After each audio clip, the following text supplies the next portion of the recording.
வணக்கம். இன்றைய தினம் 25 ஏப்ரல் 2022. டைம் வந்து சரியா 9:17 ஆகுது.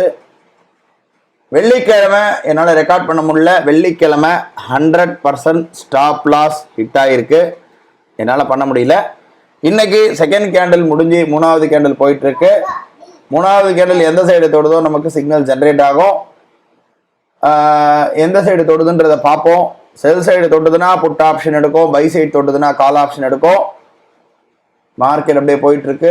ரோபோல எல்லாம் செட் பண்ணி வச்சிருக்கோம். மார்க்கெட் ஆனால் மைனஸ்ல தான் ஓப்பன் ஆயிருக்கு, நெகட்டிவ்ல தான் ஓப்பன் ஆயிருக்கு. எப்படி போகுதுன்றத பொறுமையா பார்த்துட்டு பண்ணலாம்.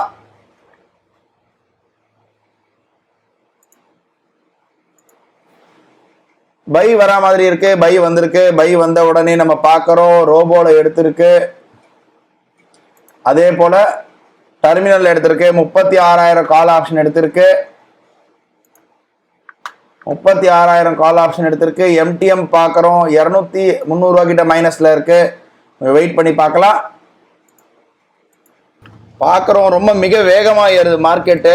நம்ம 3,000 ரூபா ட்ரெயிலிங் போட்டு வச்சிருக்கோம். இப்போ 2,800 ரூபா ட்ரெயிலிங்கில் கட் ஆயிடுச்சு. கரெக்டாக பார்க்குறோம் 2,821 ரூபா கிட்ட ப்ராஃபிட் புக் ஆயிடுச்சு. ஒன்றுமே இல்லை, ஒரே கால் தான். ரெண்டே கேண்டலில் மேலே போனதுனால நமக்கு ட்ரெயிலிங்கில் கட் ஆயிடுச்சு. 2,821 ரூபா ப்ராஃபிட் புக் ஆயிடுச்சு. இதோட நாளை வந்து ஒரு புது ட்ரேடில் சந்திக்கலாம். நன்றி, வணக்கம்.